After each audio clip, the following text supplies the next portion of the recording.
예수님 이름으로 감사하며 기도드리옵나이다. 오늘은 참 바쁜 하루였습니다.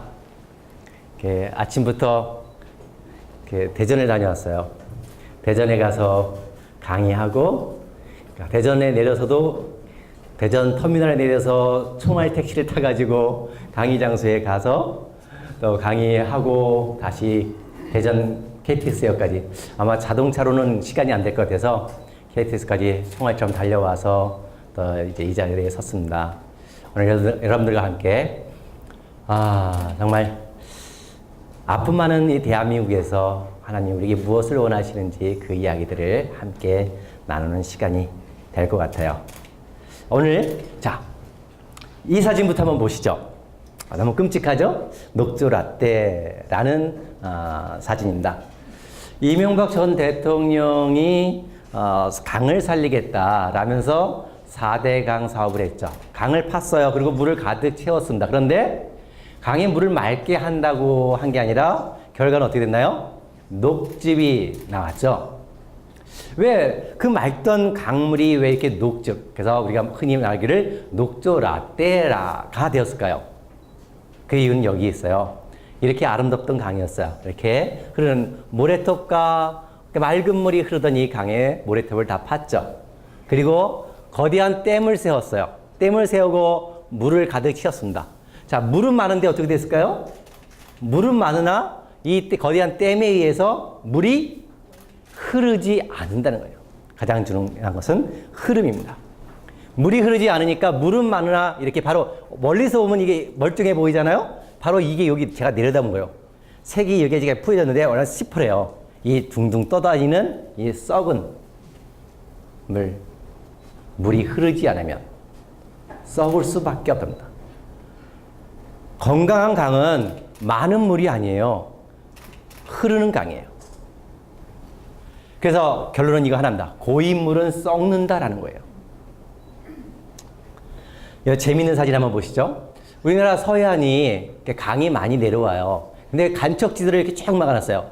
강 하구들마다 간척지들을 쭉 이렇게 막았는데 화원 간척지, 성문지구마다 담수를 그 다음에 간척지뿐만 아니라 담수를 확보한다. 물을 확보한다면서도 호수들이 있습니다. 보시면 평택호, 남양호, 삽교 이게 전부 다 간척지를 바다를 막아서 호수를 만든 거예요. 근데 한번 보세요. 몇 등급? 5등급, 5등급. 등급조차 매길 수가 없어요. 등급에 5등급, 5등급, 5등급에.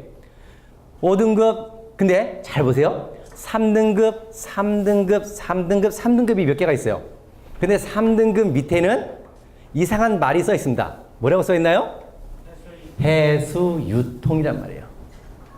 수문을 닫아서 물이 흐르지 않는 고여있는 곳은 물이 전부 다 5등급이요. 등급조차 매길 수가 없는 아무 데도 쓸데없는 썩은 물인데 그나마 물이 들고 나는 흐르는 곳은 3등급을 유지하고 있다라는 것입니다.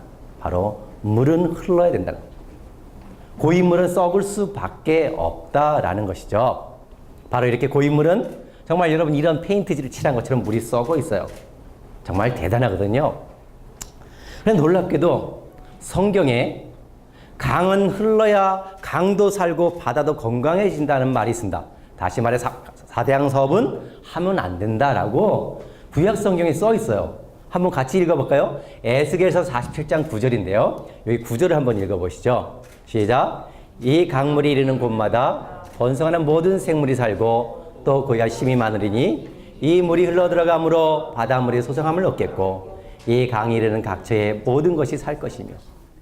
이 말이 얼마나 놀라운 과학적인 말인지 몰라요. 이걸 딱 한마디로 줄이면 이 네 줄을 한마디로 줄이면 뭐냐면 강은 흘러야 된다는 말입니다.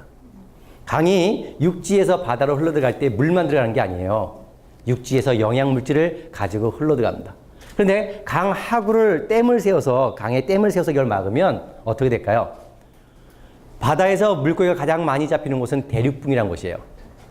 그러니까 강 하구의 주변인 대륙붕이 먹을 것이 많기 때문에 물고기가 많이 잡힙니다. 그런데 강 하구를 막으면 바다에 영양물질이 내려오지를 못해요. 그래서 바다는 영양실조에 걸립니다.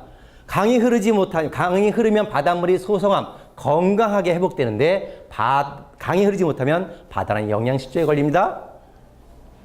강이 흐르지 못하면 바다는 영양실조에 걸리고 강은 썩어간다는 사실이에요. 그래서 에스겔서 47장 9절에 강은 흘러야 된다라고 말을 했죠. 그게 오늘 바로 흐른다는 거 아주 중요한 단어입니다. 우리가 하고자 하는 소통이라는 단어가 가장 중요한 단어인데요. 바로 오늘 교회의 문제가 여기에 있죠. 흐르지 못함에 있습니다. 자, 정답은 여기 있어요. 강은 흘러야 된다. 강은 흐르면 스스로 치유되는데요. 한번 보시죠. 어떻게 치유되나? 강의 생명은 많은 물에 있는 게 아니라 흐르는 역동성에 있어요. 강은 사람이 건드려서 파괴돼도 흐르기만 하면 스스로 치유하며 회복된다는 사실입니다. 자, 강은 스스로 치유한다는 말인데요. 한번 보시죠. 영월 서강이에요. 강원도 영월 서강인데요. 강물이 이렇게 흘러내려와요. 그런데 여기에 99년도에 제방을 쌓기 시작을 했습니다. 여기 제방을 쌓았어요. 이 왼쪽이 제방을 쌓으니까 여기는 전혀 홍수하고 상관없는 곳인데 제방을 쌓았어요. 그러니까 여기 물이 치니까 여기도 그 아름답던 모래사장 미루나무를 다 잘라내고 여기도 제방을 쌓기 시작했습니다. 이게 2001년, 2002년의 모습이에요. 제방이 완성됐어요. 2002년에 제방이 완성됐는데 그러면 어떻게 됐을까요? 지금 그대로 있을까요? 2002년 제방이 완성되자마자 바로 그 다음에 2003년에 짠! 제방이 다 이렇게 무너졌어요. 홍수에. 그리고 그 옥토였던 정말 좋은 옥토였던 그 밭이 아무짝에도 쓸모없는 자갈밭이 됐어요. 그래서 아무것도 쓸모가 없으니까 뭐 하냐면 사람들이 레일베이크, 네발 오토바이 타는 연습장으로 전락했다는 사실이에요. 그 아름답던 옥토를. 근데 여러분 그걸로 끝이 아니에요. 자 보세요. 제방을 쌓았죠? 지금은 어떻게 됐을까? 강이 흐르면서 제방을 무너뜨렸다고 했잖아요. 자, 똑같은 산이에요. 강이 흐르면서 스스로 치유한다는 이 놀라운 장면을 보십시오. 사람이 나무를 심은 게 아닙니다. 이 똑같은 장소에 이 제방이 어디 갔나 보세요. 여기입니다. 제방 어디 갔어요? 2004년도 사진이에요. 14년. 그러니까 작년 사진. 딱 10년 만에.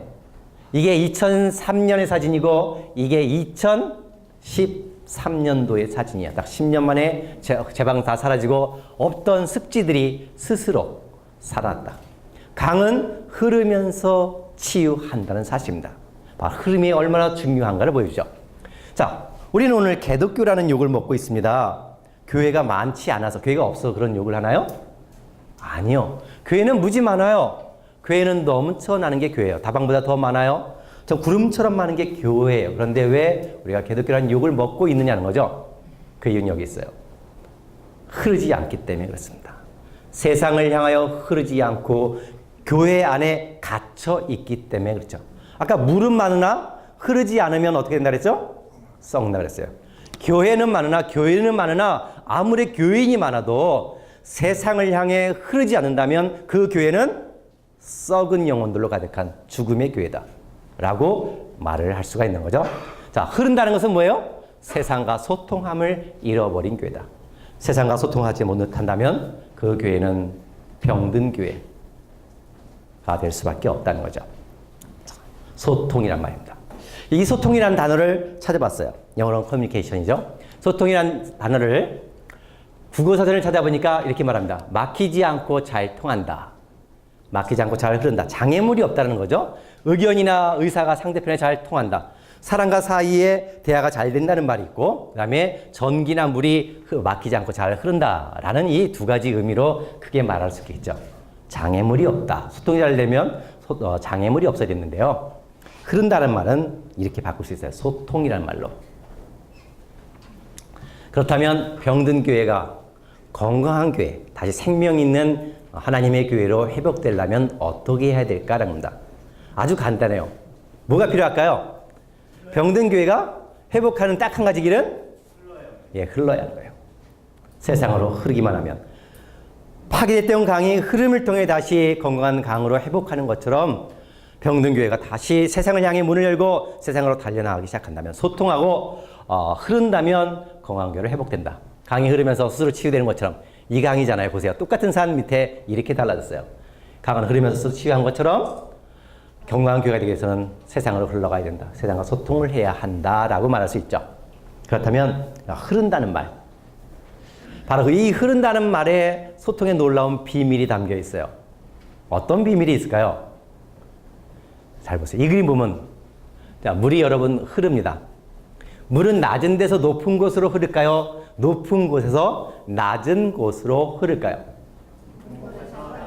예, 제가 너무 유치한 질문을 하죠. 참, 제 수준이 그거밖에 안 돼서 그래요. 이해해 주십시오. 자, 물은 항상 높은 곳에서 낮은 곳으로 내려간다는 거예요. 흐름이란 높은 곳으로 내려간다는 것. 여러분, 바로 이 낮은 곳으로 내려간다는 그 말에 정말 놀라운 의미가 있습니다. 소통한다는 것. 내가 이 사람과, 내가 세상과 소통한다는 것은 낮은 곳으로 내가 내려감을 말합니다. 나를 비우고 내가 상대에게 내려가는 것. 소통의 비밀은 바로 이 낮아짐에 있는데요.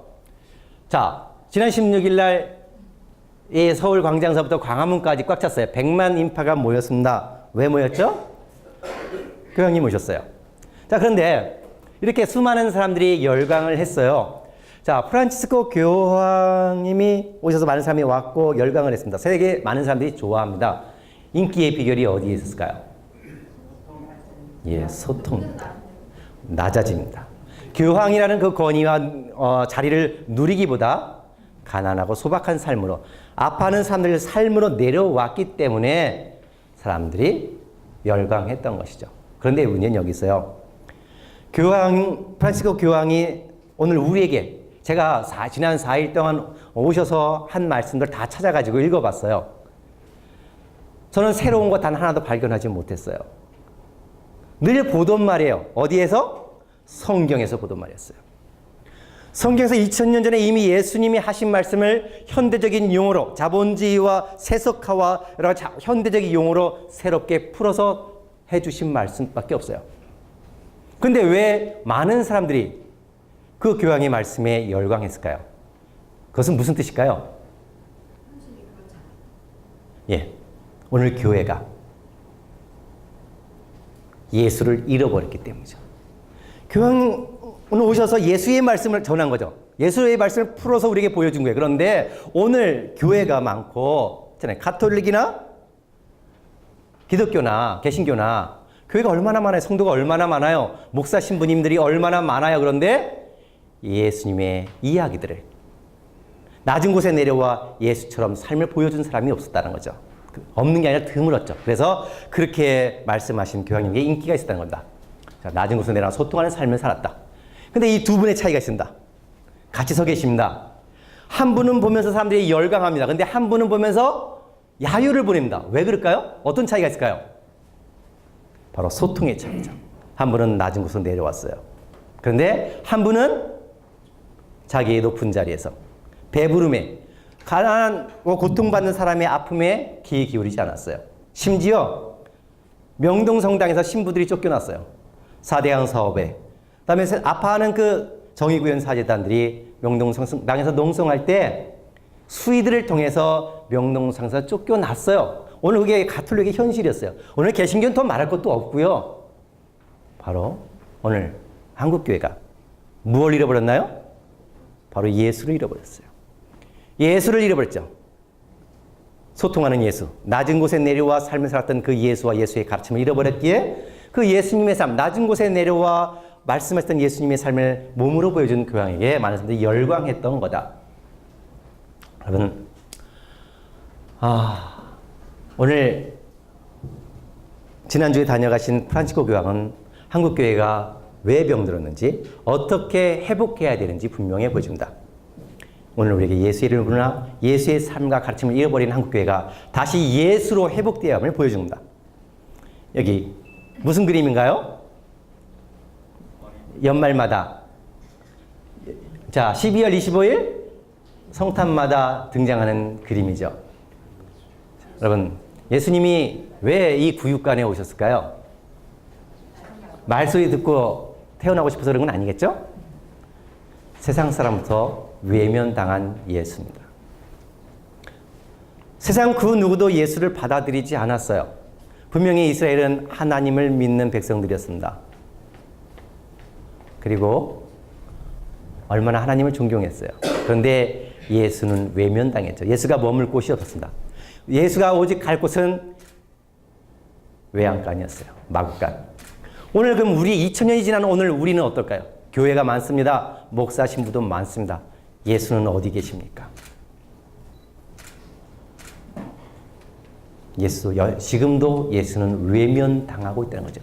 예수의 이름을 부르나 예수를 이름으로 기도하는 교회는 많으나 그 예수님이 우리에게 보여주던 그 삶과 가르침은 외면당하고 있다는 겁니다.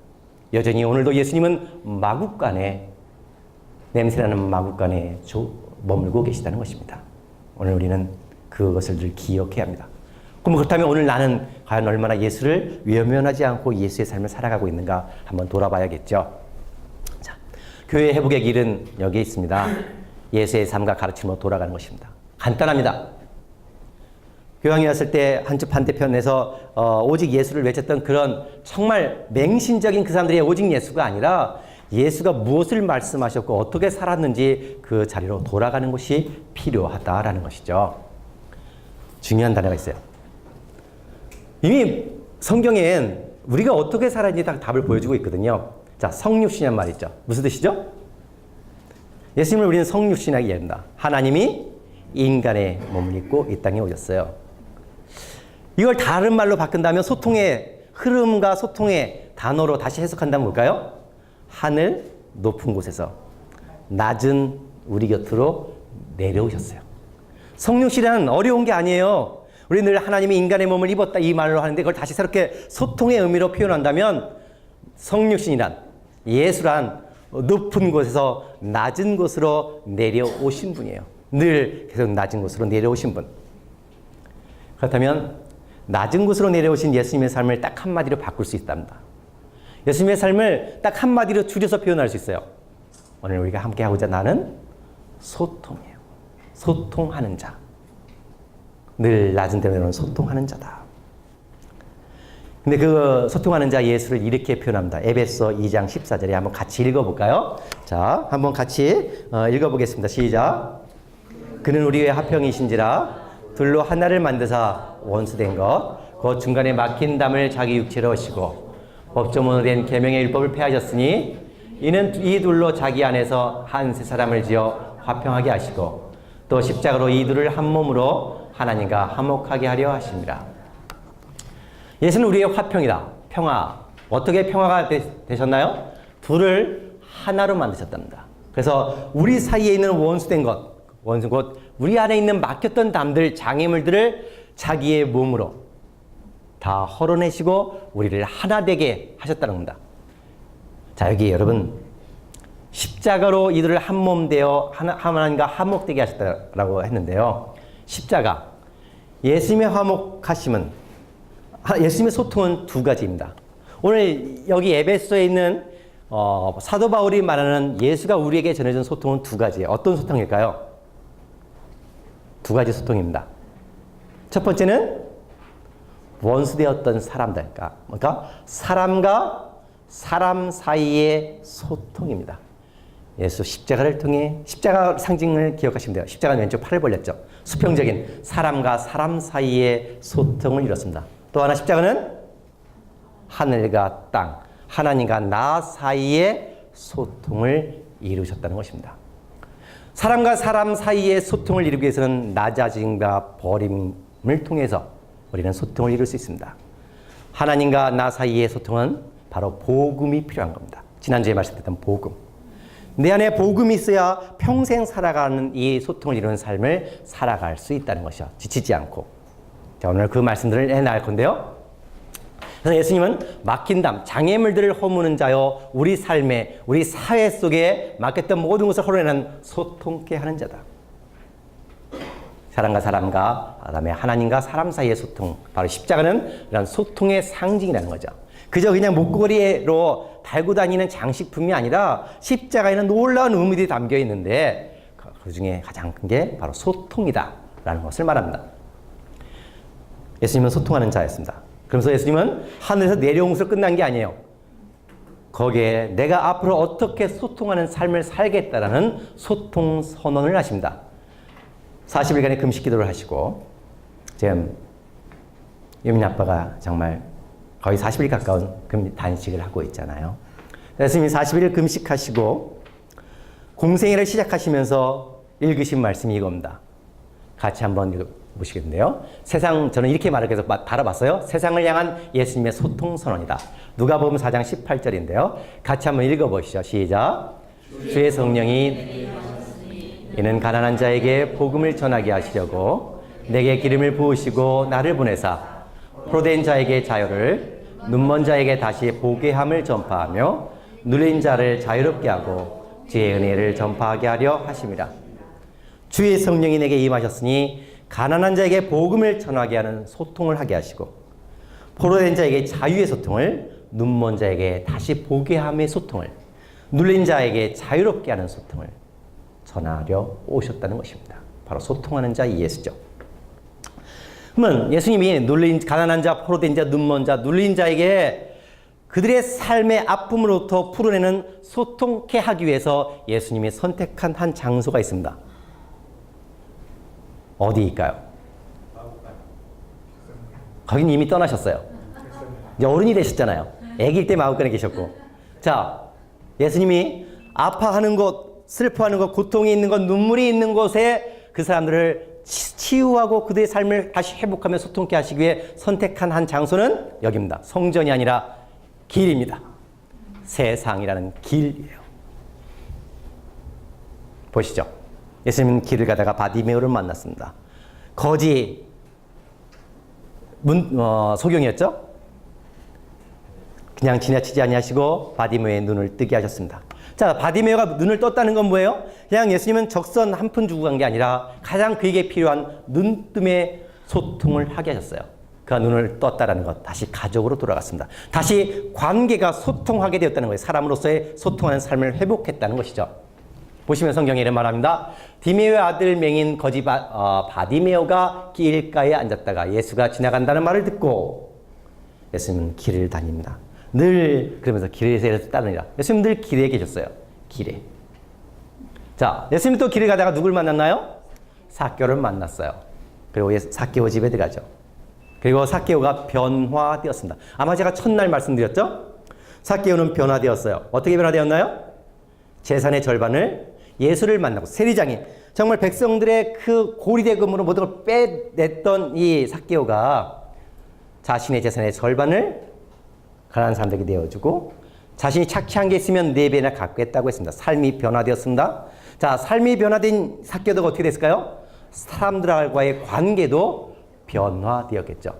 내가 예수를 체험하고 그냥 예수를 따라가는 사람이 된 게 아니라 삶의 자리는 그대로예요.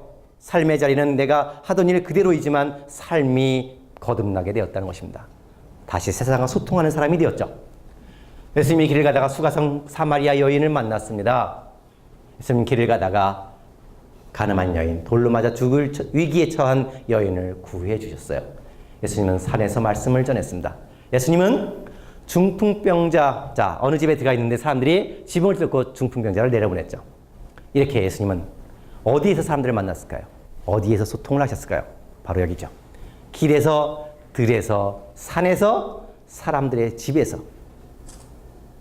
아파하는 이들, 눈먼 이들, 병든 이들, 오늘 삶의 눈물, 고통받는 이들을 치유하고 소통케 하셨다는 겁니다. 세상을 소통하며 치유하는 자 예수님은 성전으로 오라 말씀하지 않았어요. 내가 여기 있으니까 너희들이 나를 찾아오라고 말씀하지 않았어요. 오히려 아픔 가득한 삶의 현장으로 길을 걷고 걸으며 그들을 찾아가 만나주셨고 그들을 위로하시고 치유하셨다는 겁니다. 저는 그래서 이 예수를 이렇게 표현하고 싶어요. 길 위의 예수. 성전 안에, 교회 안에 갇혀있는 예수가 아니라 바로 길 위의 예수. 길 위를 걷고 길 위를 달려가는 그 예수이죠. 다음번 쓰고 싶은 책이 있는데 바로 그 제목을 길 위의 예수로 하고 싶어요. 제목 괜찮은가요? 네. 멋지죠? 네. 고맙습니다. 예수님은 공생애를 시작하시며 마음까지 태어난 것뿐만 아니라 자, 길에서 삶을 시작했어요. 그리고 평생을 길에 살다가 길에서 죽으셨어요. 그의 삶은 길입니다.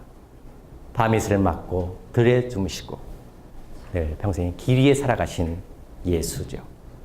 그런데 문제는 여기 있잖아요. 한국 교회는 예수를 믿노라 하는 교회는 최근에 어떤 교회는 비자금을 1,000억이나 목사님께서 따로 떼어놓으셨다 문제가 되기도 했죠. 뭐 수석 장로가 그 돈을 문제가 돼서 좀 썼다가 자살까지 했는데요. 자, 어떻게 교회가 천억이란 비자금을 따로 떼어놔야 될 만큼 그게 어떻게 교회일까요? 예수님은 몇 억쯤 가지고 계셨을까요? 하나도 없었죠. 바로 오늘 한국교회는 길 예수를 잃어버리고 하나님과 예수를 어떻게 했을까요? 교회 안에 가두어 버렸어요.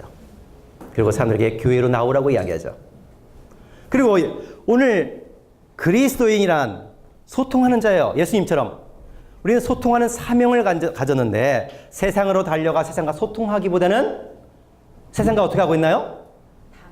예, 교회라는 곳에 스스로 담을 쌓고 갇혀버렸다는 것입니다. 여기 중요한 문제가 있는 거죠. 하나님과 예수를 교회 안에 가두고 그리고 교회 안에 갇혀 스스로 썩어가고 있는 게 오늘 한국교회다.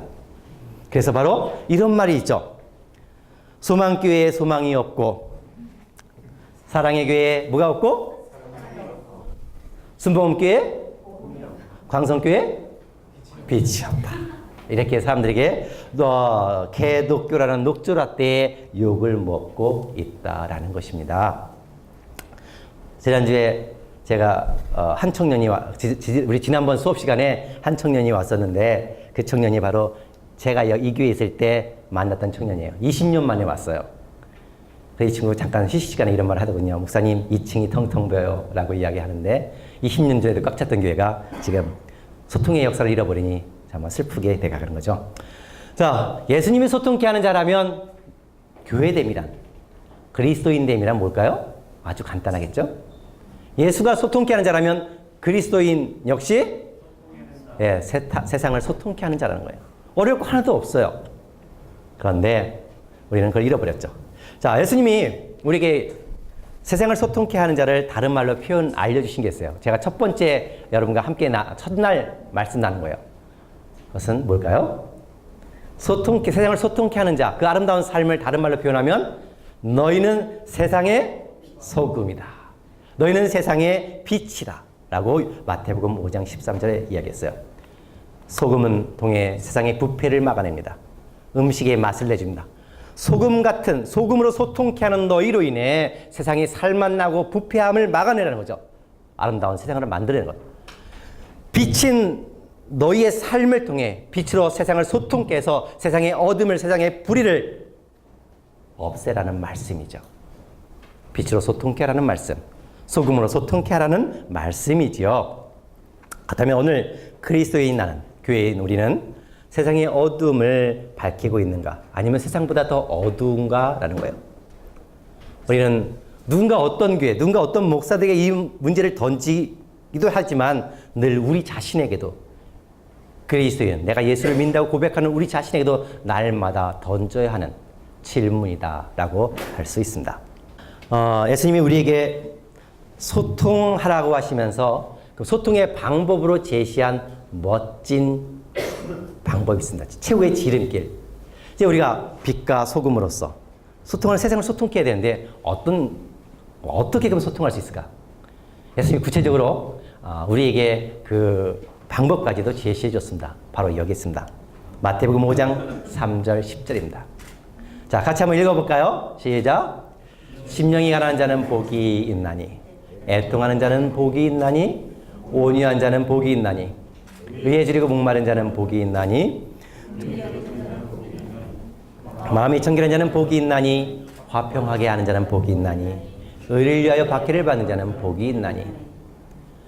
심령이 가난함을 통해 세상을 소통케 하는 자는 복이 있나니, 슬퍼하고 애통하는 자들과 함께 애통하는 자는 복이 있나니, 마음이 온유하여 사랑을 나누는 자는 복이 있나니, 의에 줄이고 목마름을 통해 세상을 소통케 하는 자는 복이 있나니, 긍휼히 여기며 소통케 하는 자는 복이 있나니, 마음이 청결한 자는 복이 있나니, 세상에 화평의 소통을 가져오는 자는 복이 있나니, 의를 위하여 박해를 받으며 소통케 하는 자는, 세상의 소통을 위하여 박해를 받는 자는 복이 있다고 말씀을 했다는 것이죠. 오늘 우리가 그리스도인으로서, 예수를 믿는 사람으로서 이 사명을 감당하기 위해 우리는 과연 이 복된 삶을 얼마나 갈망하고 있을까라는 것입니다. 여러분, 얼마나 날마다 이 복을 갈망하시나요? 더 많은 부와 명예와 인기와 더 많은 것을 주기 위해서 예수를 부르는 건지 아니면 정말 이 아름다운 복을 우리가 소망하고 있는지를 돌아보았으면 좋겠다 생각을 합니다. 세상의 소통을 위한 가장 아름다운 기도가 여기 있어요. 이번에 왔던 교황의 이름과 똑같죠? 우리가 성 프란치스코가 오래전에 했던 바로 세상의 소통을 위한 평화의 기도입니다. 우리 한번 같이 읽어볼게요. 자, 제 책상 앞에 늘 이걸 붙여놨어요. 이 평화의 기도를 붙여놓고 매일 바라봐요. 우리가 이 기도를 매일 한 번씩이라도 읽어봤으면 좋겠다 생각하는데요. 같이 한번 읽어보겠습니다. 시작. 미움이 있는 곳에 사랑을, 상처가 있는 곳에 용서를, 분열이 있는 곳에 일치를, 의욕이 있는 곳에 믿음을, 절망이 있는 곳에 희망을, 어둠이 있는 곳에 광명을, 슬픔이 있는 곳에 기쁨을 심게 하소서. 오 거룩하신 주여, 위로받기보다는 위로하며 이해받기보다는 이해하며 사랑받기보다는 사랑하게 하소서. 우리는 줌으로써 받고 용서함으로써 용서하며 자기를 버림으로써 영원한 생명을 얻음이나이다. 평화의 소통을 가져오는 자, 사랑의 소통, 미움이 있는 곳에 사랑의 소통을, 상처가 있는 곳에 용서의 소통을, 분열이 있는 곳에 일치의 소통을 가져오는 자, 의욕이 있는 곳에 믿음의 소통을, 절망이 있는 곳에 희망의 소통을, 어둠이 있는 곳에 빛의 소통을, 슬픔이 있는 곳에 기쁨의 소통을 가져오는 자 되게 하소서. 내가 위로받기보다는 세상으로 달려가 위로하며 소통하는 자 되게 하시고, 내가 이해받기를 원하기보다는 내가 끌어안고 이해의 소통을 가져오게 하시고, 사랑하는 소통, 나누며 주는 소통, 용서하는 소통을 살아가는 평화의 도구가 되겠다는 기도죠. 우리가 이렇게 살아간다면 정말 미움과 상처와 분열이 있는 곳에 사랑 안고 달려가 소통케 한다면 이 세상이 얼마나 아름다워질까라는 것입니다. 그렇다면 성 프란치스코가 이런 소통의 기도를, 이게 쉬운 일이 아니잖아요. 정말 어려워요. 우리 하나도 실천하기 정말 어렵잖아요. 나밖에 모르는데. 내 삶을 하나 유지하기도 힘든데 어떻게 이런 소통의 기도를 드릴 수 있을까요? 정답은 아주 간단하죠. 뭐죠? 나를 버릴 수 있었기 때문에. 나를 버리지 못하면 내 욕심을 채우기 위해 나는 더 많은 것을 하나님께 안달할 것이고, 나를 버리면 우리는 세상으로 달려가 소통하는 삶을 살 수 있게 된다는 거죠. 나를 버리면 세상을 사랑할 수 있는 용기가 나옵니다. 소통을 살아갈 용기가 나옵니다. 제가 잘하는 말이 있어요. 제가 환경 강의를 하면서 늘 잘하는 말이 있습니다. 알면 사랑하게 된다. 우선 환경 운동을 먼저 하기 전에 자연을 알아야 돼요. 생명을 알아야 돼요. 그래서 알면 사랑하게 됩니다. 사랑하게 되면 지키고자 하는 용기가 나온다는 거예요. 용기는 처음부터 나온 게 아니라 사랑에서 나와요. 벌써 내가 나를 버리면 사랑하게 되고 소통할 수 있는 용기가 나온다는 거죠. 그래서 이렇게 말을 바꿀 수 있을 것 같아요. 소금이 맛을 내기 위해서는 음식이라는 세상에 나를 녹여야 되고, 빛으로 어둠을 밝히기 위해서는 나를 태워야겠죠. 내가 소금이 늘 소금으로 있으면 소금이 맛이 나나요? 내가 그 속에 녹아 없어져야지만 나는 존재하지 않아요. 음식이 맛이 난다는 것은 소금은 보이지 않아요. 그러나 맛 속에서 보일 수가 있죠. 세상 속에 사람들이 왜 나를 녹이지 못해요? 나를 버리지 못해요? 나를 보여야 되니까, 나를 인정받아야 되고, 내가 남아 있어야 되니까. 그런데 소금은 말합니다. 맛을 낸다는 건 나는 보이지 않는 거예요. 그러나 다른 사람들의 맛을, 다른 사람들이 더 풍요해지는 것을 보고 내가 존재함을 느낀다는 거죠. 바로 소금의 삶이란 내가 녹는 거예요. 빛이 되기 위해선 나를 태우는 아픔을 감당해야 되는 겁니다. 평화의 도구 살기 위해선 끊임없이 날마다 나를 버릴 때에만 가능한 것이다 라는 거죠. 소통하는 자란 같이 한번 해볼까요? 나를 사랑으로 녹이고, 나를 사랑으로 태우고, 나를 사랑으로 버리는 사람이다.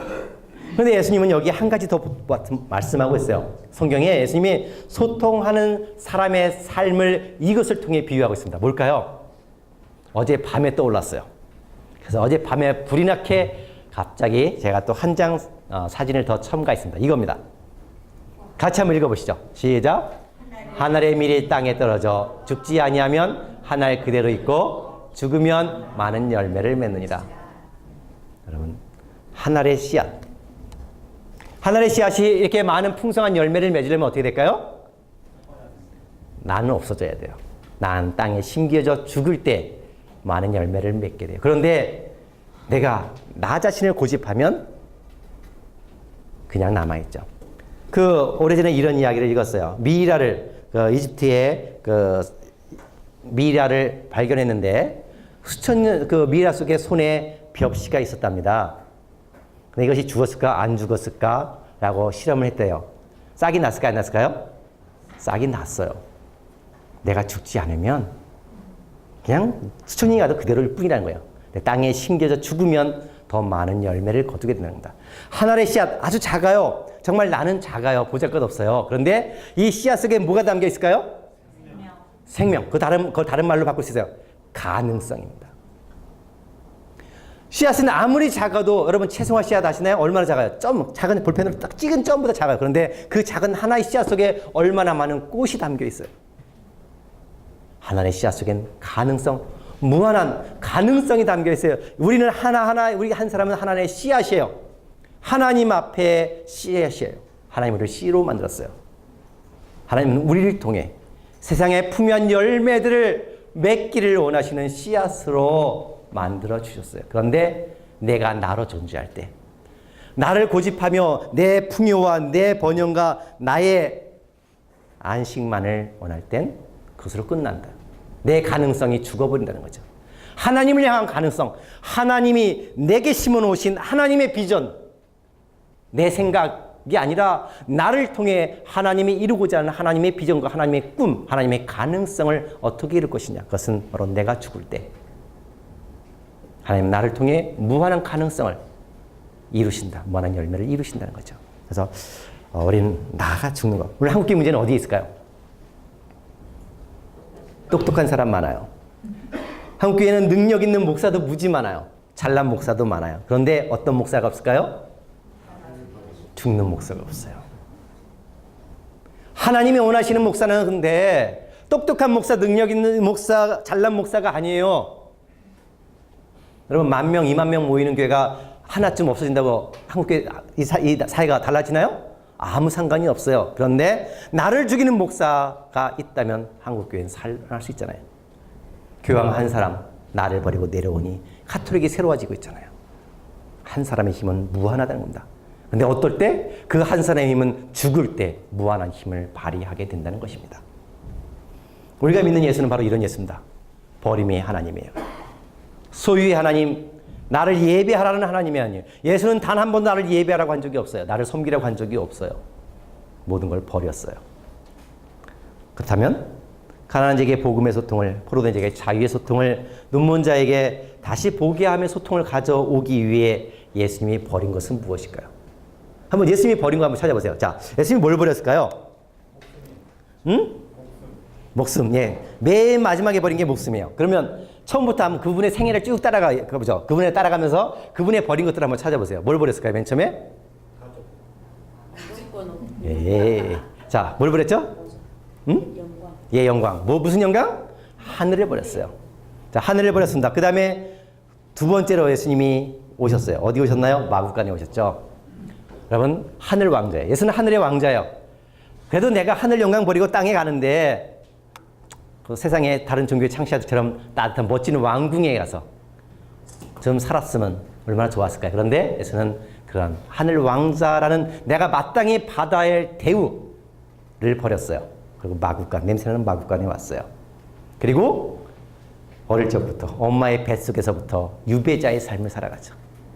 광야 날도들은 유배자의 삶을 삽니다. 그리고 예수님은 몫으로서 그 당시 나무가 위에 있으니까 석공이라는 말도 있습니다. 예수님의 손은 제 손처럼 부드러운 손이 아니에요. 늘 노동한 굳어진 굳은 살 베긴 손입니다. 몫으로서 자기 하늘의 왕자로서의 누려야 될 권리를 다 버렸어요. 40일 동안 금식했습니다. 광야에서 금식을 했습니다. 금식이 끝난 다음에 사탄이 그에게 나타난다. 말을 합니다. 네가 만일 하나님의 아들이거든 돌들어 떡덩이가 되게 해보라 라고 이야기하죠. 또 말합니다. 6절에도 네가 만일 하나님의 아들이거든 뛰어내려보라고 시험다. 저는 여기에 늘 마음에 찔려요. 네가 만일 하나님의 아들이었든. 이게 무슨 말일까요? 예수의 자존심임을 건드리잖아요. 네가 진짜 하나님의 아들이야? 그럼 한번 증명해봐.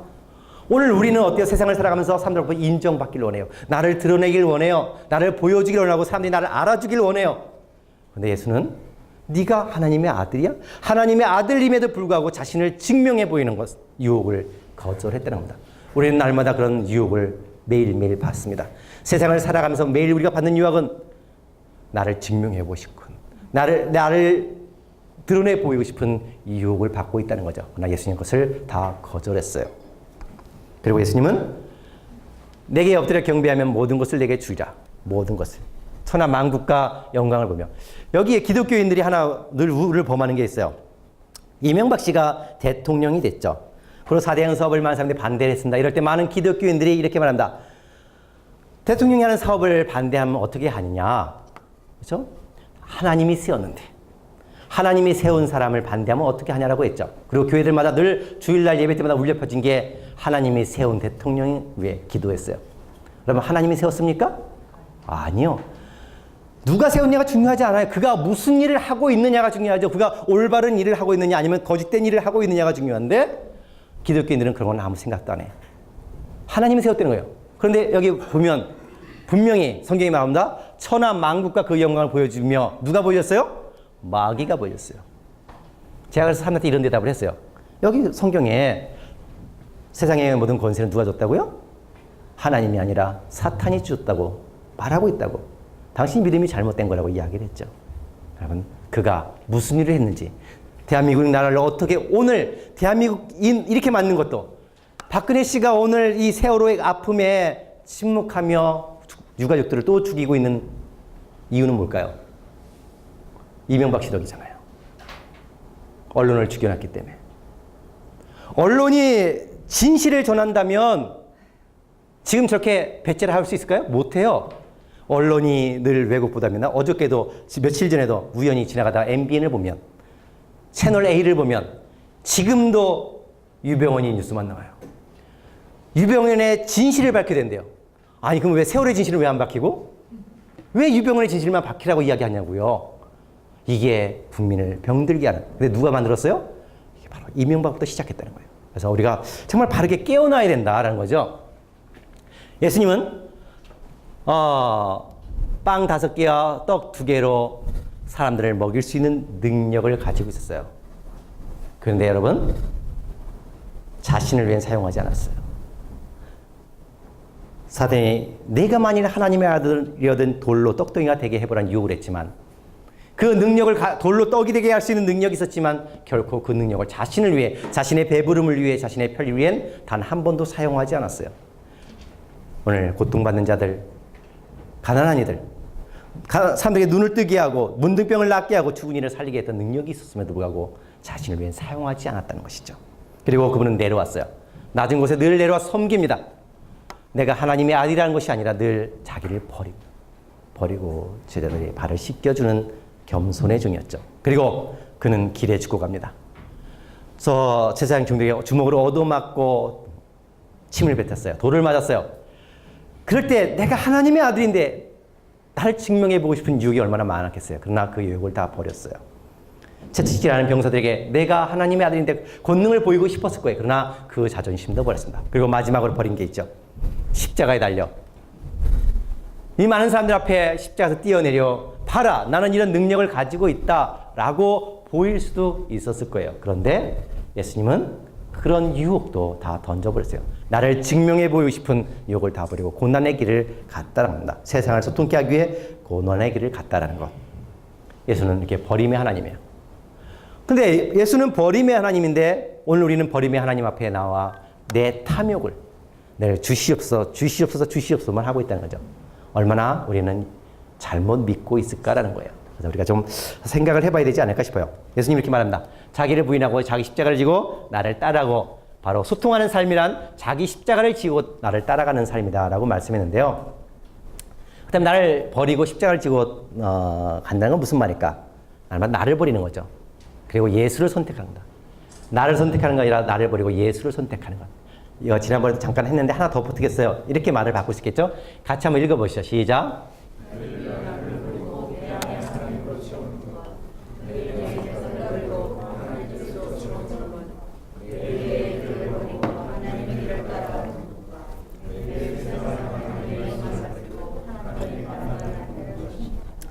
여기 나를 버리고 하나님으로 채우고 내 생각을 버리고 더 멋진, 보잘것없는 내 생각을 버리고 더 멋진 하나님의 비전, 하나님의 생각을 뜻을 채워가는 것. 내 길을 버리고 더 위대한 하나님의 길을 채우는 것.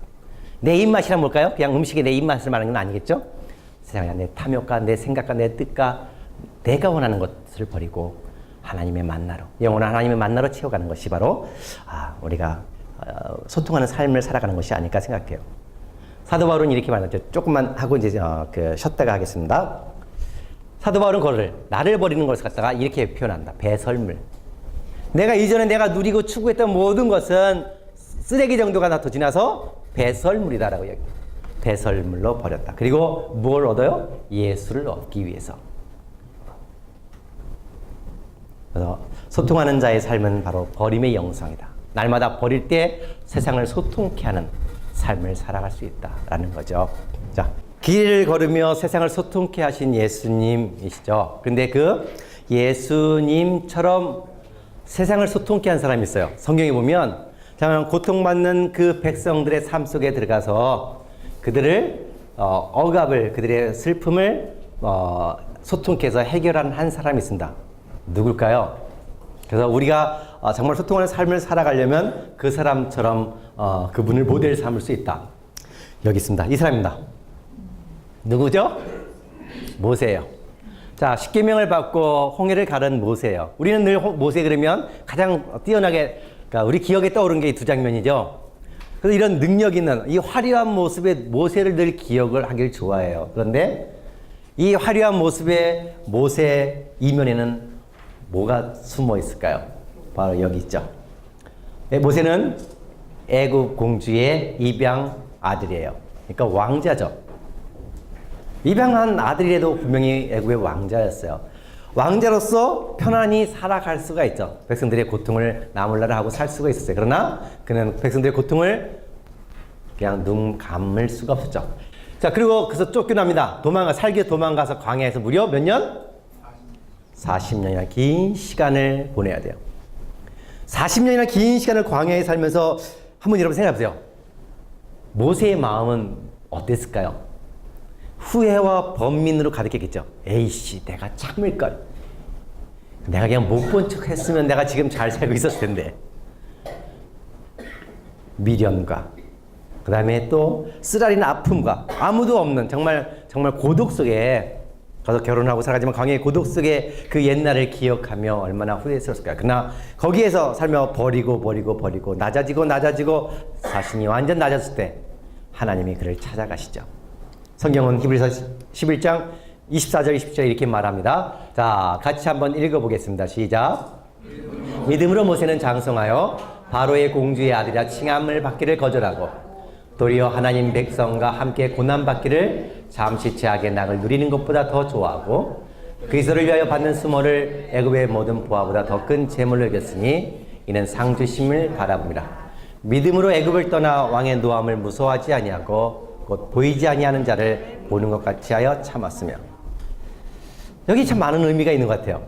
내가 애굽의 왕자라는 그 부귀영화를 누릴 수 있는 것을 버리고 하나님 백성과 함께 고난받기를 세상의 내 즐거움을 누리는 것보다 더 좋아했다는 거예요.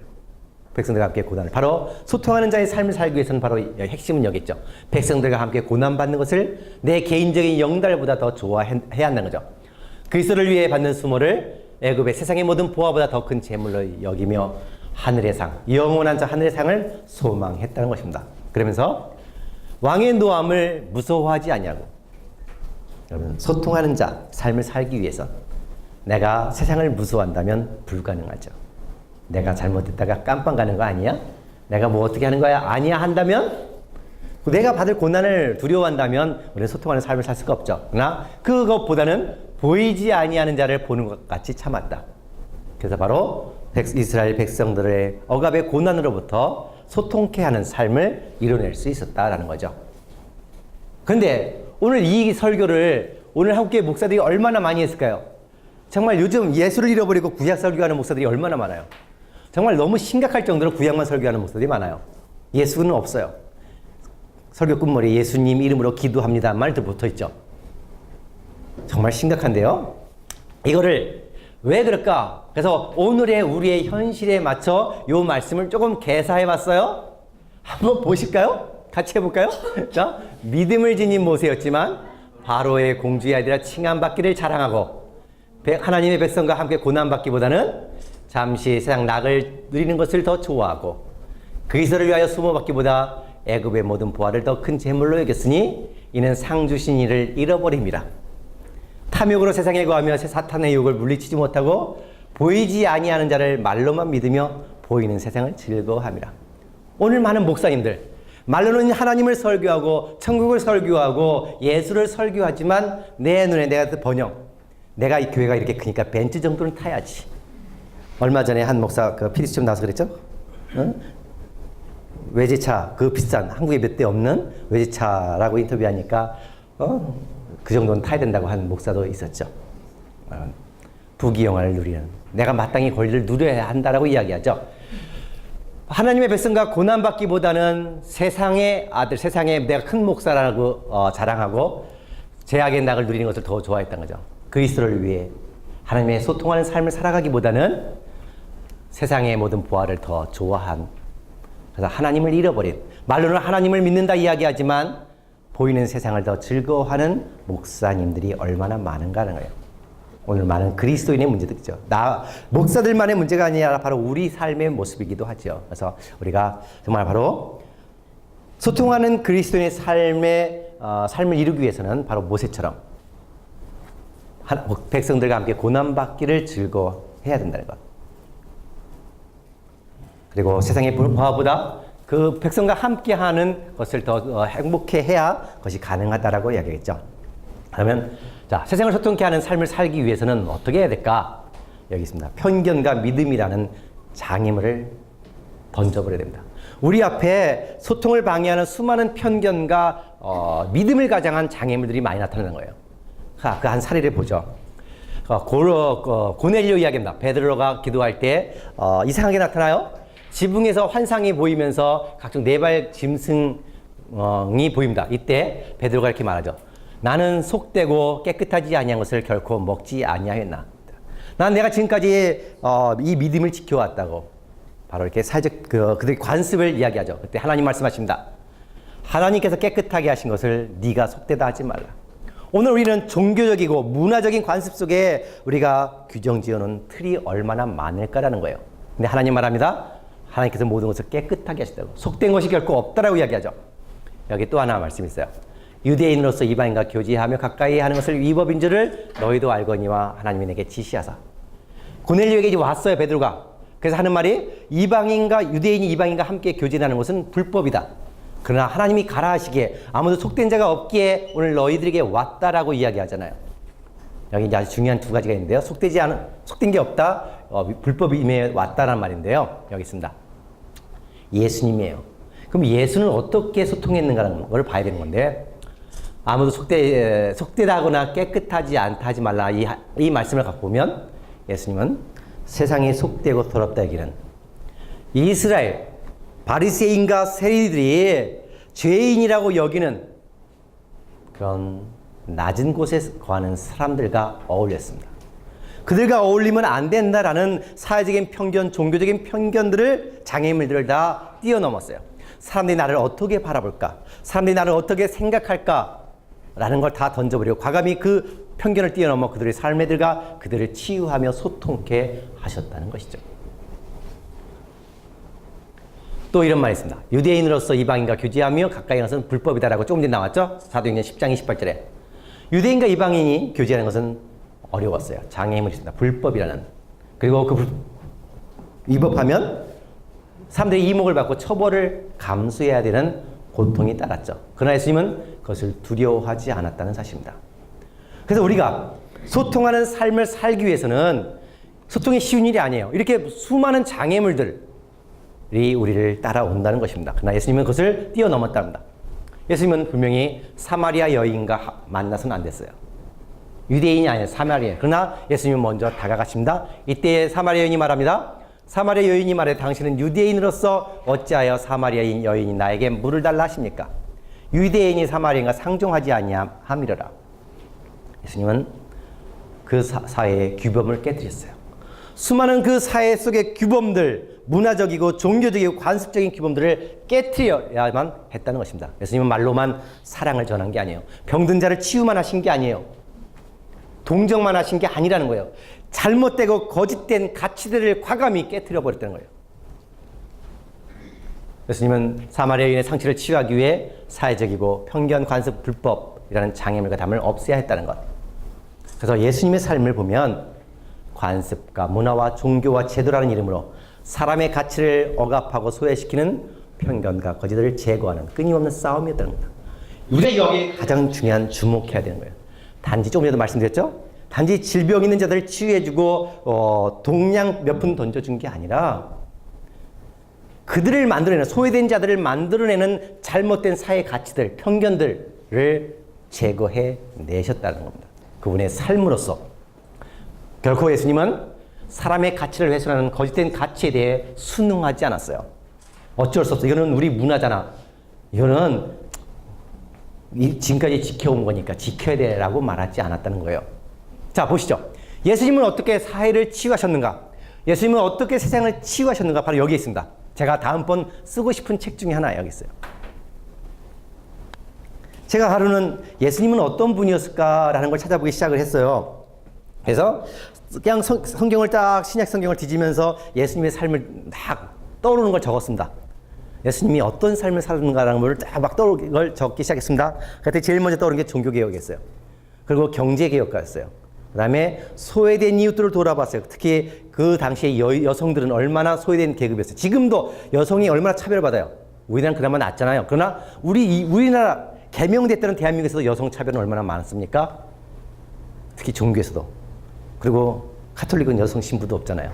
그렇죠? 우리 그때 개신교 목사도 있는데. 자, 어쨌든 여성 차별이 굉장히 심각해요. 근데 그 당시는 얼마나 심각해요? 하나하나 얘기해보죠. 자, 종교개혁입니다.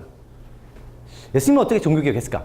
오늘 한국 교회가 병든 모습을 보면서 많은 사람들이 교회 개혁을 이야기합니다. 그런데 예수님은 개혁이라는 단어를 단 한 번도 사용하지 않았어요.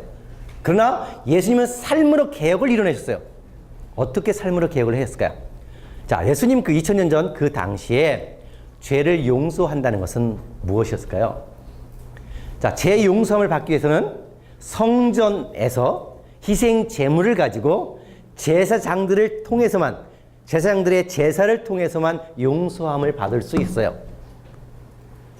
아무도 하나님 앞에 그 용서라는 단어를 그렇게 쉽게 쓸 수가 없어요. 그것은 성전에서 제사장이 제사를 통해서만 가능했던 일이에요. 그런데 예수라는 시골 청년이, 시골뜨기 한 청년이 길을 가면서 내 죄가 사했느니라.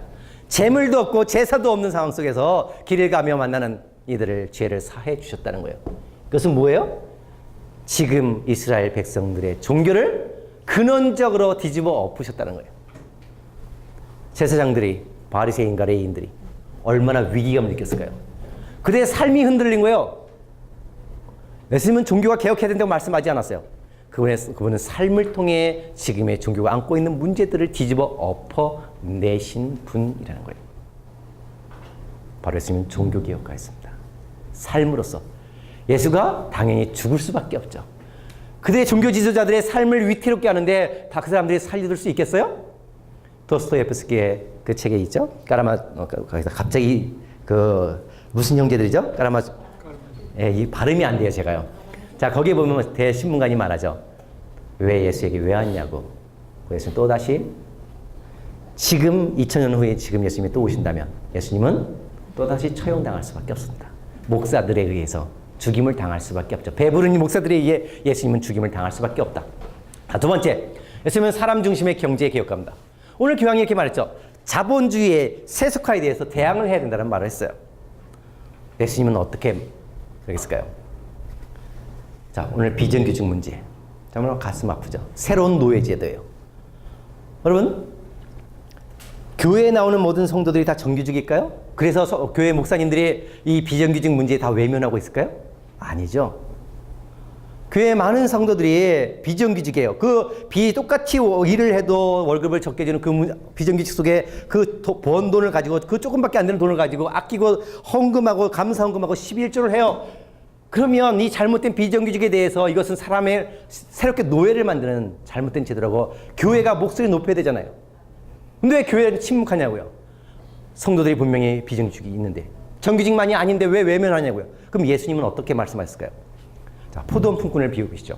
포도원 품꾼을 보시면 아침에 나온 사람이나 낮에 일하는 사람이나 끝나기 1시간 전에 나온 사람이나 그들의 일한 대가로 주신 것이 아니라 그들의 필요한 만큼 넉넉히 주셨다는 것입니다. 근데 오늘 이 세상은 똑같이 일을 해도 아침부터 저녁까지 똑같이 일을 해도 비정규직이라는 이름으로 월급에 차별을 두는 인간을 노예화 만든 세상이라고 합니다. 정말 목사들이 예수님을 바로 믿는다면 예수의 가치를 실현해가는 사람이라면 이 잘못된 경제제도에 대해서 분명히 목소리 높여야 한다는 것입니다. 또 예수님이 이런 이야기를 했죠. 걸어서 강인을 만났습니다. 길을 가다 무덤가에서 미치광이 한 사람, 걸어서 미치광이 한 사람 만났어요. 세사세의 사람들이 묶어놨어요. 아무 쓸모없는 무가치한 한 사람이었어요. 사람들을 오히려 무섭게 하는 세상에 의미가 없는 한 사람. 예수님도 그를 보고 무가치하다고 쓸모없다고 말씀하셨나요? 아니죠. 그 사람 속에 있는 귀신, 군대 귀신을 2천만이나 되는 돼지떼에게 들어가게 했습니다. 그리고 돼지가 몰살했죠. 자, 지금 오늘 이 사회는 사람이 우선인가요? 돈이 우선인가요?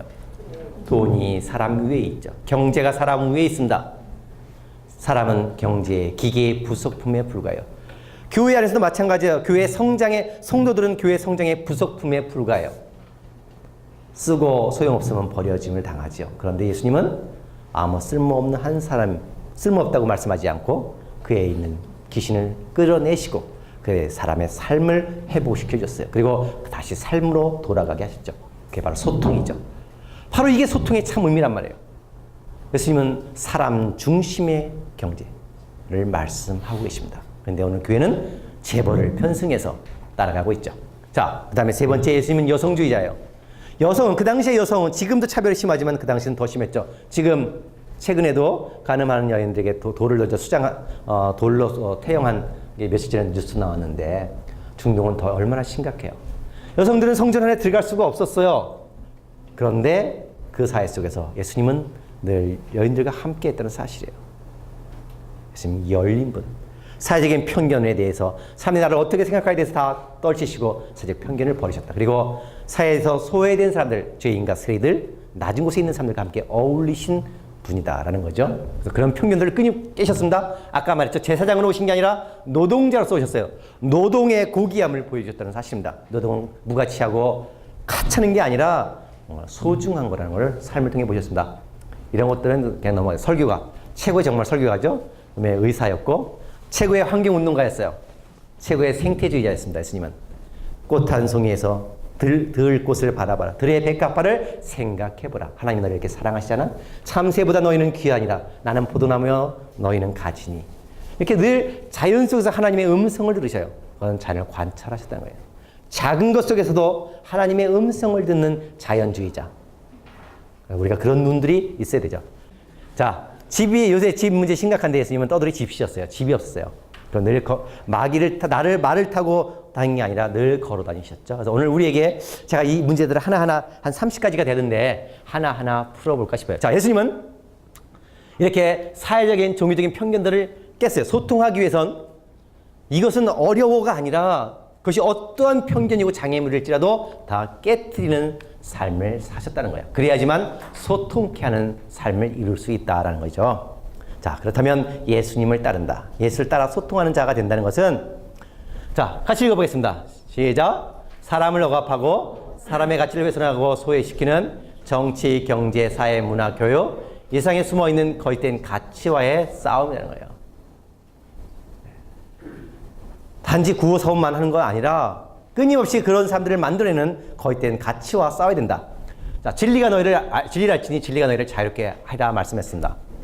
이 말씀이 얼마나 중요한 말씀일까요? 많은 목사들이 이거 설교 많이 하죠. 이거를 영적인 이야기만 머물러요. 아니요. 이것은 단순히 거기만 머무는 이야기가 아니에요. 이건 정말 멋진 말씀이에요. 오늘 우리 삶에 우리의 생각과 우리의 삶을 억압하고 있는 수많은 세상의 거짓된 가치들, 진리를 알면 이 거짓된 가치로부터 자유케 된다는 거예요. 내 안에 있는 탐욕들, 세상을 향한 거짓된 탐욕과 욕심들, 사람을 억누르는 거짓된 가치들을 자유롭게 한다는 것입니다. 진리란 소통케 하는 능력인데요. 그렇다면 종교가 뭐냐는 거예요.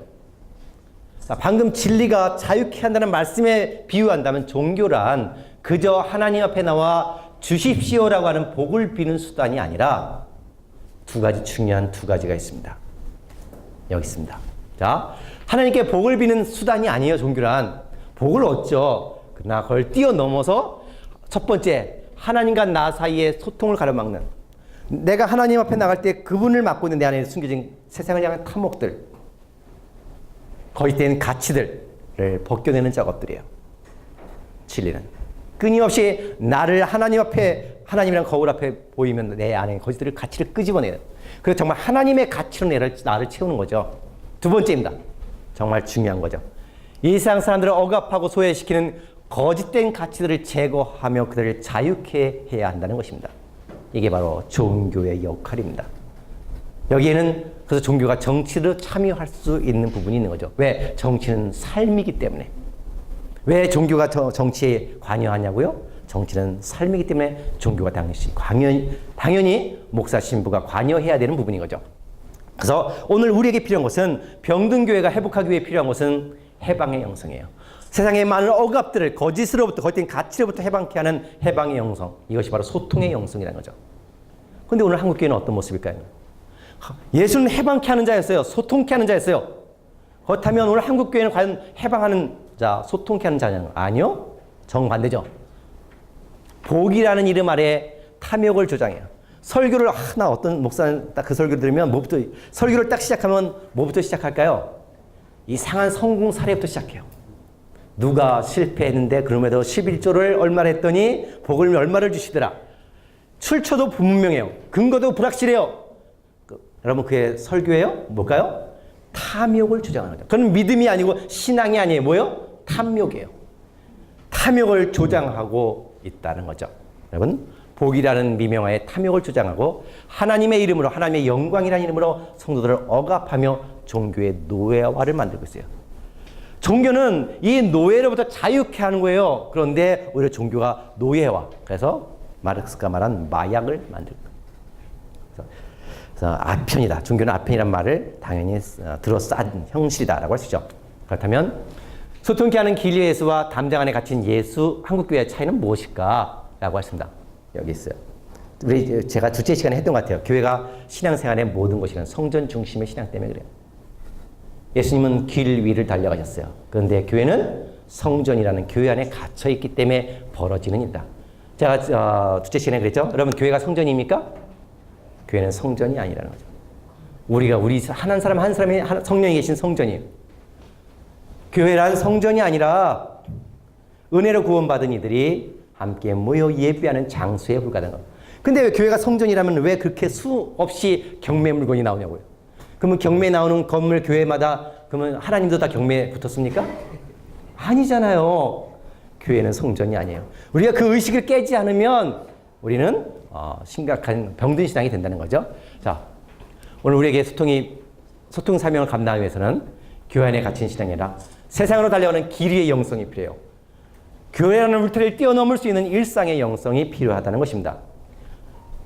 두 개 해볼까요? 길이의 영성. 그 다음에 하루하루 매일의 삶 속, 매일의 삶의 현장에서 이루어지는 일상의 영성. 이 두 가지를 회복해야 한다는 것입니다. 자, 여기 일상의 영성, 길이의 영성과 일상의 영성을 회복하기 위해 중요한 말씀이 있어요. 창세기 28장 야곱의 이야기예요. 자, 같이 읽어보시죠. 시작.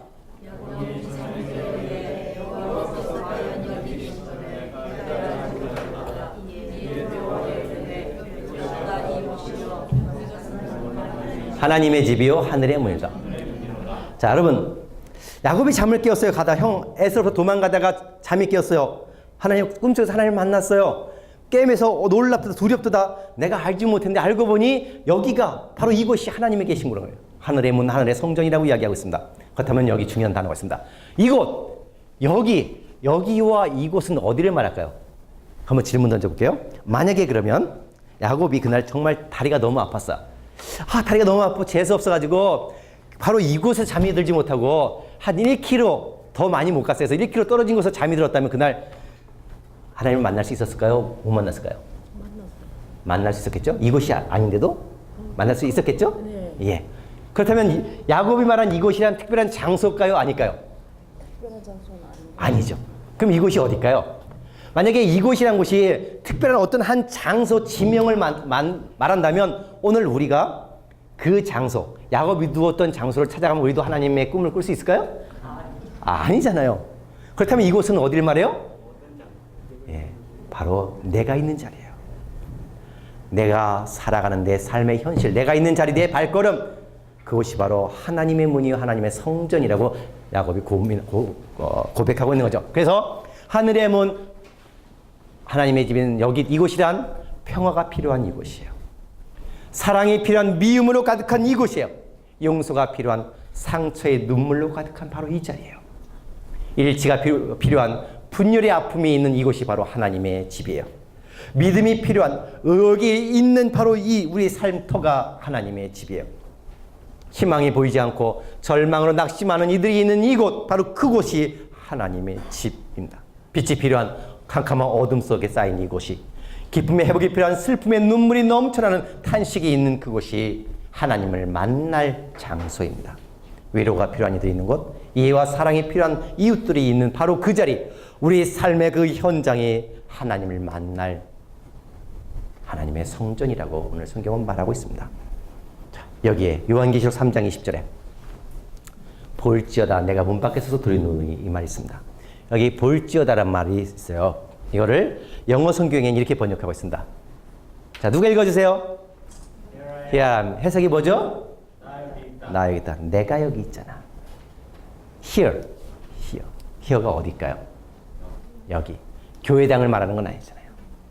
바로 내가 있는 자리, 내 직장, 내 발걸음, 내 삶터. 아픔이 있는 곳, 슬픔이 있는 곳, 억압하고 두려워 상처받는 이들이 있는 곳. 오늘도 소통에 도움이 필요한 세상의 모든 곳이 바로 이곳. 내가 여기 있다고 예수님이 말씀하고 있습니다. 고통받고 신음받는 이들의 삶 속에 예수님이 내가 있다고.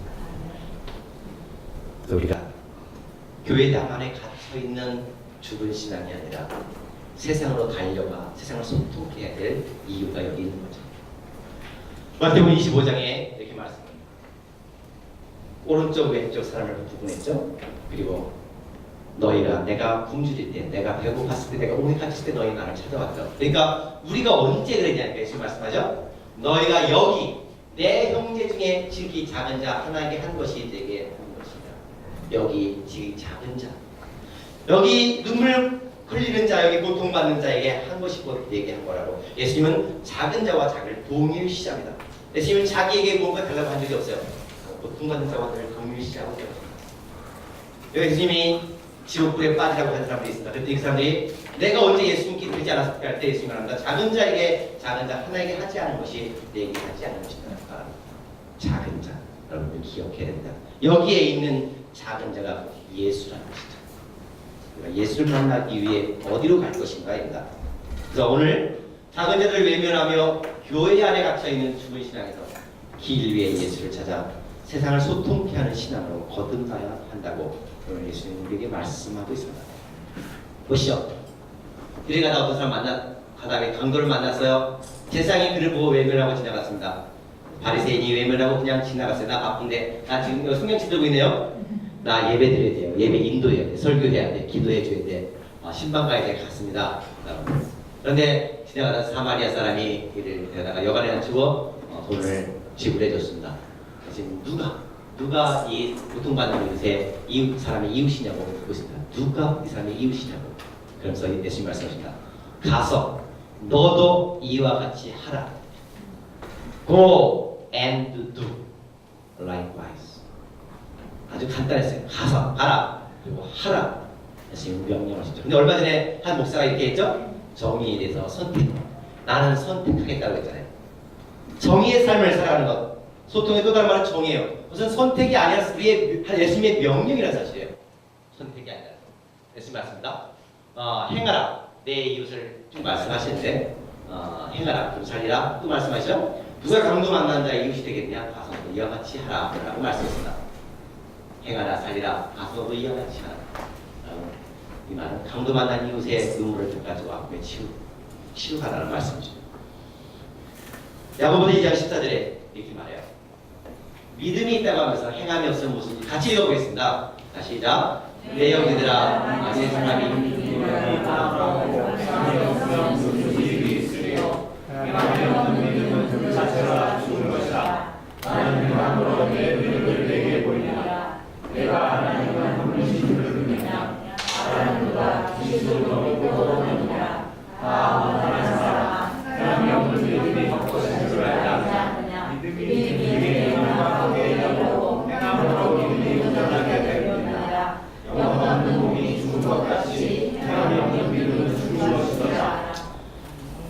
오늘 함께 믿음 좋은 사람들이 참 많다 그래요.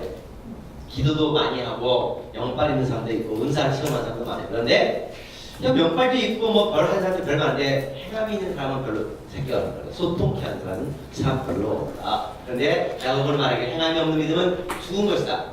행함을 통해 삶을 통해 네 믿음을 보이라는 거예요. 그래서 하는 말이 멋진 말씀이다. 하나님은 한 분이신 줄 믿느냐? 그래 그건 잘하네. 귀신들도 믿고 떠드는 거예요. 너희들 이렇게 믿는 건 귀신도 믿고 있다는 거예요. 중요한 건 네가 그렇게 믿는 게 중요한 게 아니라 행하라는 거예요. 행하면 없는 믿음은 헛것이요. 믿음은 행함과 함께 일하고 행함으로 온전케 되리라. 행함이 없는 믿음은 죽은 것이다. 자, 여러분 그래서 행함이란 말. 행함을 뭘로 바꿀 수 있을까요? 오늘의 주제인 소통으로 바꿀 수 있어요. 그러면 이렇게 바꿀 수 있어요. 자, 교회장을 믿음자 중요한 게 아니라 소통케 하는 고통받는 예수를 향해 소통하는 삶으로 나타나는 게 행함이고 믿음이라는 거죠. 소통케 하는 삶이에요. 소통케 함이 없는 믿음은 죽은 것인데 행함이 소통이라면 이렇게 다시 바꿀 수 있지 않을까요? 자, 소통이 없으면 무슨 유익이 있으려? 소통 없는 믿음은 그 자체가 죽은 것이다. 나는 소통으로 내 믿음을 내게 부이라. 소통이 없는 믿음이 헛것인 줄 알고 아니냐. 믿음이 그의 소통함과 함께하고 소통으로 믿음이 온전케 되었니라. 영혼 없는 몸이 죽은 것 같이 소통 없는 믿음은 죽은 것입니다. 소통이 없는 믿음은 세상을 향해 달려가 소통케 하지 않는 믿음은 아무리 열심히 믿어도 죽은 믿음이라고 오늘 양분 말하고 있어요. 여기 말합니다. 야고보서 바로 이 말씀 앞에 요 앞에 13절 하는 말이 뭐예요? 헐벗고 일용할 양식이 없는데 열심히 믿어 평안히 가라 덮게 하라 하면 쓸 것을 주지 않으면 무슨 소용이 있을까? 죽은 거라. 자, 여러분 쓸 것을 주지 아니하면 이 헐벗고 일용할 양식이 없는데 쓸 것을 주지 않으냐면 이 말이 너무나 마음에 걸렸습니다. 오늘 아까 제가 말씀드렸죠. 헐벗고 일용할 양식이 없는 이웃이 누구냐는 거예요. 우리 곁에 소통에 도움이 필요한 이웃이 누구일까라는 겁니다. 지금 가장 도움이 필요한 이웃이 누굴까요? 예. 2014년 4월 16일 김민나라 97년 이제 18살입니다. 김도현 2014년 4월 23일로 18살. 이은희 2014년 4월 23일날 2014년 4월 22일. 가면 저부터 2014년 4월 16일, 2014년 4월 다 16일로 쫙 적혀 있습니다. 사랑하는 아들, 딸이 왜 죽었는지 좀 모르는데 왜 죽은지 알게 되려고 목숨을 걸고 단식을 해야 되고 왜 길을 걸어야 하는 현실이 이게 나라일까요? 어떻게 이 나라가 이 지경이 되었을까요? 만약에 여기서 소속교회 몇십만이라고 하죠? 소망교회 사랑의 교회 교인들이 절반씩 한 번씩만 광화문에 나온다면 목사가 조용기 목사가 오정현 목사가 김철 목사가 성도들을 이끌고 광화문으로 나온다면 그리고 그 아픔을 함께 한다면 우는 자들과 함께 울라라는 그 하나님의 말씀을 함께 할 수 있다면 아무리 언론이 왜곡되고 언론이 죽었고 대통령이 배째를 한다 할지라도 우리는 이 문제를 해결할 수 있잖아요. 그런데 교회가 아파하지 않아요. 교회가 외면하니까 우리는 이 문제는 해결하기 어렵다. 그리고 이상한 소문만 더 돌리고 있죠. 교회가 아니죠. 참여회 눈먼이들이 모이는 어둠의 장소죠. 오늘 헐벗고 굶주린 이들, 도움이 필요한 소통이 필요한 이들이 여기 있죠. 세월을 가지고 미량과 청도 성교탑 마음주입니다. 강정과 위안부 할머니입니다. 쌍용의 일본 노동자들입니다. 삼성전자 서비스 근로자들, 삼성전자 일하다가 백혈병에 걸린 죽어가는 근로자들, 비정규직 근로자들, 가난한 고통받는 이들, 그리고 하나님이 만든 아름다운 삶을 하게 되어는 사대강과 골프장 사하라와 수많은 바다와 아픈 이들이죠. 오늘 우리 곁에 수많은 이웃들이 아파하고, 그런데 교회가 뭘 하고 있을까요? 소통이 필요한 헐벗고 굶주린 이웃들이 우리 곁에 가득한데 교회는 외면하며 하나님을 열심히 믿으며 복받는다고 이런 이상한 소리만 듣고 있다는 것입니다. 소통을 외면하고 복을 파는 복장을 잡고 있는 것은 마약에 불과하죠. 그런 문제는 여기 있어요. 이 세월호 이과 미래학교 강조가 이 수많은 삼성전자 비정규직 근로자들은 한 번 내가 도와서 끝나는 이 문제가 아니라 끊임없이 발생하는 문제인 거예요. 사회 구조적인 악의 때문에 발생하는 거예요.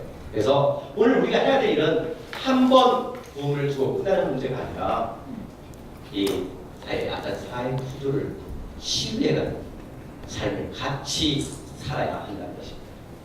그 문제를 해결하지 않고 아픈 사람이 끊임없이 발생하기 때문에, 그래서 오늘 우리 사회가 행복하고 살만한 사회가 되기 위해서는 아픔을 함께하는 뿐이라 그 아픔을 발생시키는 거짓된 가치를 개선하는 일에 함께 투신해야 된다라는 것을 말하죠.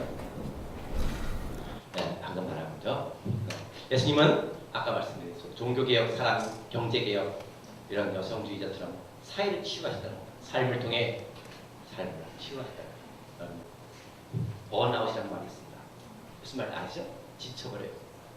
우리가 소통하는 삶을 살아야 되는데 소통하는 삶이 쉽지가 않아요. 좀 살다 보면 너무 힘들어, 고통스러워, 괴로워, 내가 탈진해버려요.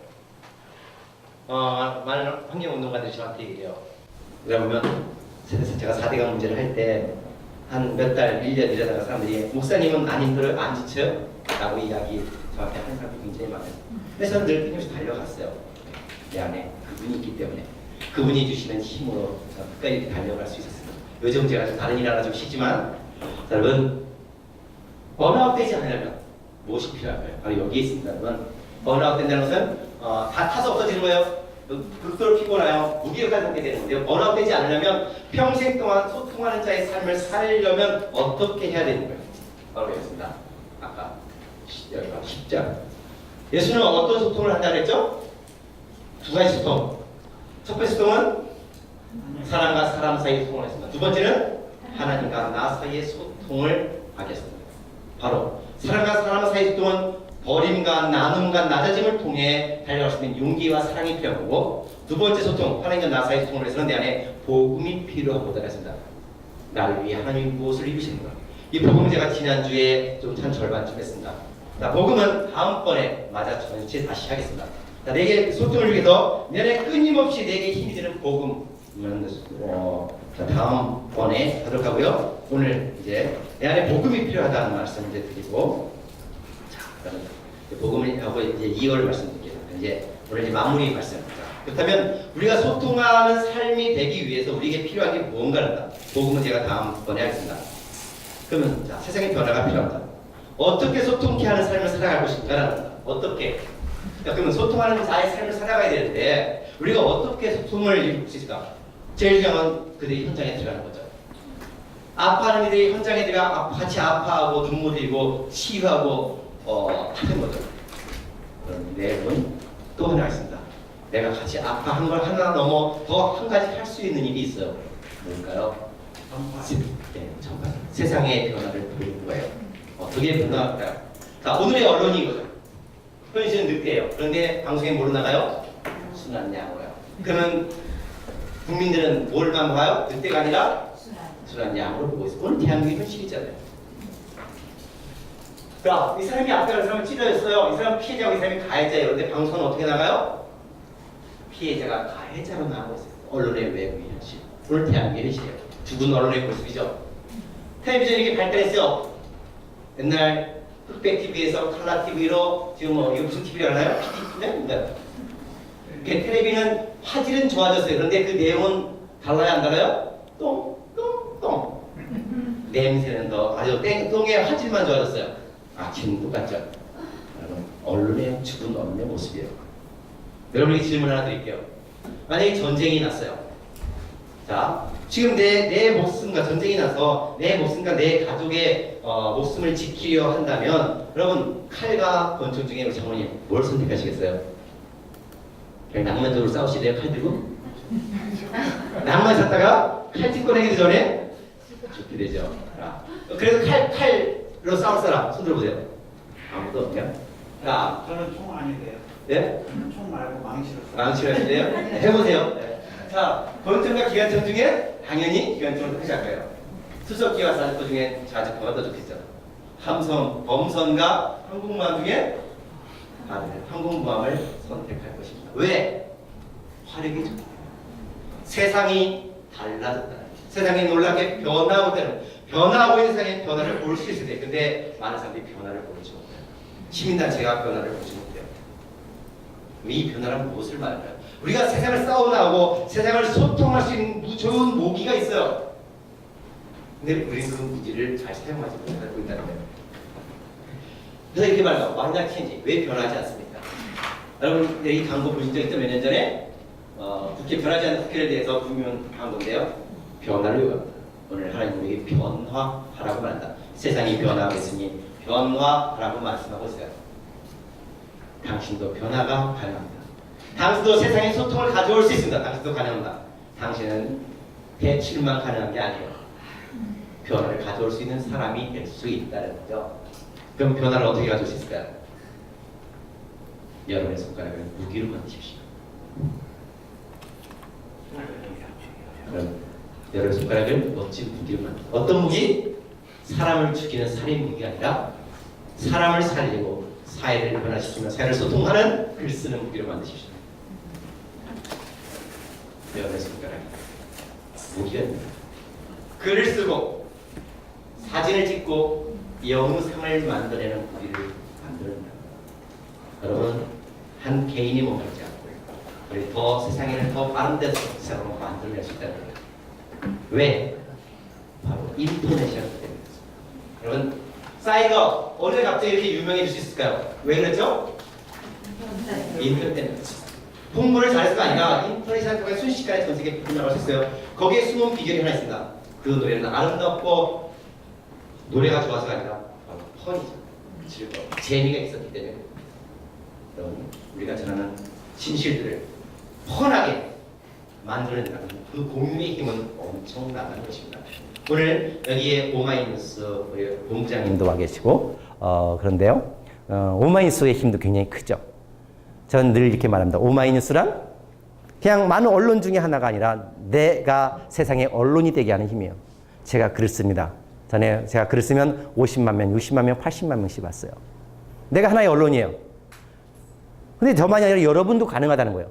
오늘 세상의 아픔들, 여러분이 보시는 현실들, 종교, 정치, 경제, 사회, 교육, 노동, 각종 분야의 세상 속의 아픔들을 함께 하며 그걸로 끝나는 게 아니라 사람들이 사당에 가요. 현장에 가서 갔다 온 걸로 끝나요. 아니요. 현실은 열려 있어요.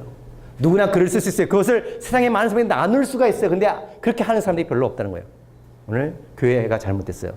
욕만 하는 게 아니라 왜 무엇이 잘못이고 어떻게 개선되는지 글을 쓰라는 거예요. 열려 있다는 거예요. 열린 공간. 우리가 전할 수 있는 오마이뉴스 밑에 수많은 열린 공간들이 있다는 거죠.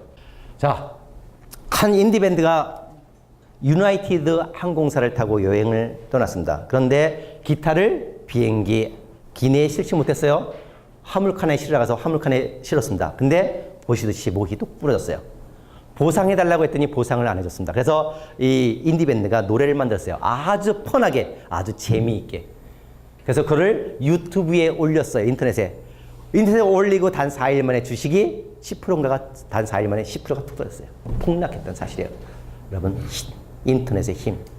여러분이 사람들이 공감할 수 있는 재미를 섞어서 잘 만들어낸다면 그 힘은 그 글 하나, 기사 하나, 사진 한 장, 영상 하나가 가져올 수 있는 힘은 엄청나다는 거예요.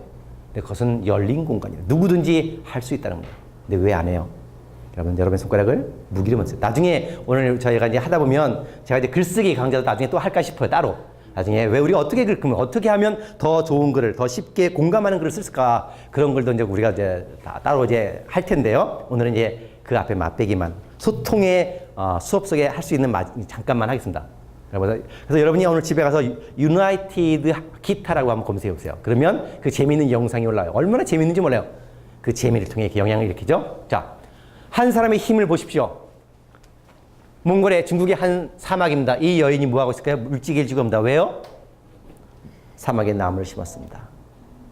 정말 눈물나게 아름다웠고 존경스러운 여인입니다. 저는 세상에서 가장 위대한 여인이라고 믿고 싶어요. 아버지로부터 버림받았어요. 어린 이 인위전이라는 이 여인을 시집이라고 보냈는데 가난하니까 정말 사람이 살 수 있는 곳이 아니라 막막한 사막, 아무것도 나무 한 그루도 없고 아무것도 없는 황량한 사막 한 건데 움막이에요. 집도 아닌 낮은 모래 언덕하고 요만한 움막이 있는 청년에게 이 여인을 던져놓고 그냥 집으로 간 게 시집이었어요. 몇 날 며칠이고 이 여인은 울었습니다. 죽고 싶었습니다. 그런데 이 여인은 죽음 대신에 뭘 선택했을까요? 죽음을 선택이 아니라 나무 심기를 선택했습니다. 근데 나무 심을 돈도 없었어요. 가서 시내 멀리까지 가서 일을 해주고 그 대가로 나무 몇 그루 얻어와서 심었습니다. 나무가 살까요? 사막에 물이 없는데 죽습니다. 끊임없는 실패를 반복하며 결국 이 여인은 사막에 나무를 심어 이렇게 사막을 숲으로 만들었어요. 여의도 먼저 말한 그 어마어마한 넓이를 숲으로 만드는 세계에서 가장 위대한 여인이 되었다는 사실이에요. 포기하지 않는 열정과 희망을 가진 한 사람이, 포기하지 않는 한 영혼은 세상을 바꿀 수 있는 힘을 가지고 있다는 거예요. 한 사람의 힘은, 이 부부가 말합니다. 이니전이 말합니다. 사막을 다스리고 말 거예요. 몇 년 후면 저 모래 언덕이 나무로 가득할 거라는 이 희망의 노래. 이 부부만 가능한 게 아니죠. 우리도 가능해요. 오늘 녹조라 때인 한국 교회를, 슬픔으로 가득한 이 한국 사회를 소통케 하며 삶을 바꿀 수 있다. 우리가 소통하는 삶을 산다면, 포기하지 않는다면, 희망을 갖는다면 우리는 변화시킬 수 있다. 그 소통의 힘, 바로 여러분의 글 쓰는 힘에 있습니다. 세상을 향해 우리가 눈물로 평화의 기도를 살아가는 힘에 있죠. 여러분, 열정과 용기를 가진 포기하지 않는 한 사람에 의해 세상이 변화는 시작됩니다. 근데 우리가 만나는 세상은 정말 보시면 문제가 너무 어려워요. 쉬운 문제 별로 없어요. 모든 문제 다 어려워요. 여러분, 이 싸움이 됩니까? 불공정해요. 그러나 여러분, 성경에는 어떤 불공정한 싸움일지라도 골리앗이 이겼다고 나오지 않아요. 누가 이겼어요? 어린 소리는 다시 이겼다 그래요. 내가 오늘 만나는 문제들이 아무리 힘들고 고되다 할지라도, 아무리 어렵다 할지라도 다시 내가 하나님 손에 들려지면, 내가 하나님과 함께라면, 전쟁에 어울리는 칼이 없어도, 멋진 칼이 없고 창이 없어도 나는 보잘것없는 물맷돌로 아무도 이루지 못하는 골리앗을 물리칠 수 있다는 겁니다. 여러분, 내가 하나님의 이름으로 달려나갈 수 있는 힘. 근데 세상이 변했어요. 그 내게 교회도 없고 배운 것도 없고 별 볼 일 없는 최병성 목사인 제게 가장 큰 힘은 뭘까요? 네, 힘. 하나님이죠, 당연히. 근데 그 하나님의 이름으로 뭘 쓰는 글이에요. 내 손가락이에요. 저는 오마이뉴스에 가서 늘 고마워요. 제가 오늘 본부장님 여기 계신데, 주간기독교는 가셨고, 제가 오마이뉴스에 제가 글을 늘 쓰거든요. 근데 여러분들에게도 열려있는 공간이에요. 여러분이 삶에서 만나는 이야기들을 끌어내서 세상 것으로 만들어낼 수 있는 바로 공간이라는 거죠. 여러분, 한 사람의 힘은 정말 놀랍습니다. 종교와 교육, 경제, 정치, 현실에 여기에 수많은 문제들, 아픔들, 우리가 어떻게 소통케 할 것이냐는 거예요. 어떻게? 여러분, 가서 문제를 보십시오. 조사하십시오. 아파하십시오. 함께 하십시오. 그리고 그것을 글로 끌어내어 많은 세상 사람들과 소통케 하는 겁니다. 함께 나누면 더 많은 사람이 보게 되고 변화시킵니다. 그러니까 제가 아무것도 없는 제가 여러분 법을 바꾸는 것도 많잖아요. 제가 다음 주부터 이제 쓰레기 시멘트라는 기사도 쓸 텐데요. 여러분, 제가 바꾼 법이 많아요. 제가 관련해서 아무것도 아닌 제가 할 수 있는 것들이 많더라. 언론을 이용하면, 내가 언론이 되면 내가 미디어가 될 수 있으니까. 근데 특별한 한 사람이 아니라 그런 열정 있고 절박한 한 사람의 해내는 거죠. 그래서 우리 안에 그런 소통케 하는, 세상의 아픔을 보며 절박한 마음이 있으면 좋겠다고 생각합니다. 우리가 아파하는 그 하나하나가, 우리가 쓰는 기사 하나가 세상을 꽃피우게 할 것이다 라고 생각합니다. 그래서 오늘 이렇게 이런 세상을 만들어갔으면 좋겠습니다. 오늘 이렇게 회색 도시, 절망으로 가득한 도시를, 절망으로 가득한 세상을 녹색 소통하는 세상, 하나님 만든 아름다운 세상으로 만들어가면 얼마나 좋을까. 오늘 우리는 그런 소통의 사명을 받고 있다라고 생각합니다. 그리고 내가 하는 게 아니에요. 우리는 늘 내가 한다 그러면 할 수가 없어요. 그런데 하나님은 해보니까요, 내게 지혜를 주시더라고요. 내게 용기를 주시고 정말 전 정말 놀라워요. 제가 쓰레기 시멘트하고 싸워봤잖아요. 쌍용 시멘트, 현대 시멘트, 아세아 시멘트, 한일 시멘트, 성신 시멘트 6개 재벌들하고 제가 싸웠어요. 저 지금도 살아있어요.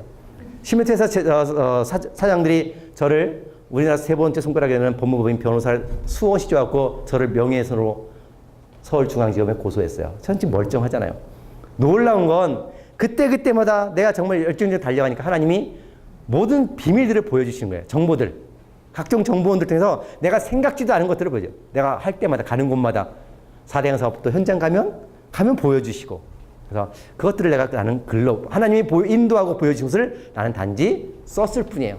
여러분도 오늘 여러분이 만나는 삶의 현장들 세상의 불합리한 것들 거짓된 가치들 함께 아파하고 그것을 글로 끌어올리며 세상을 치유할 수 있는 세상을 소통케 하는 그런 멋진 무기를 지닌 사람들이 되면 우리는 더 많은 일들을 해낼 수 있다라고 저는 믿습니다.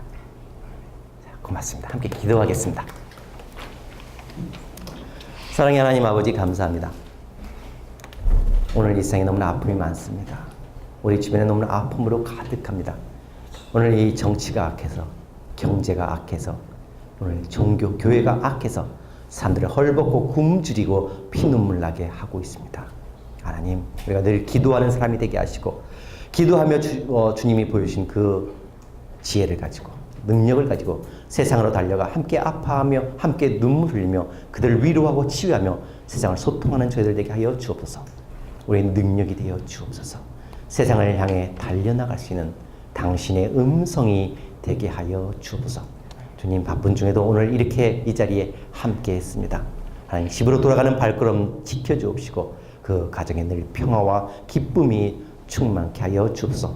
집으로 돌아가는 그 내내 오늘 만났던 주님의 그 평화가 가슴속에 차고 넘치게 하게 해주시고 또 2주 뒤에도 즐거운 마음으로 만날 수 있게 하여 주옵소서. 예수님의 이름으로 감사하며 기도드리옵나이다.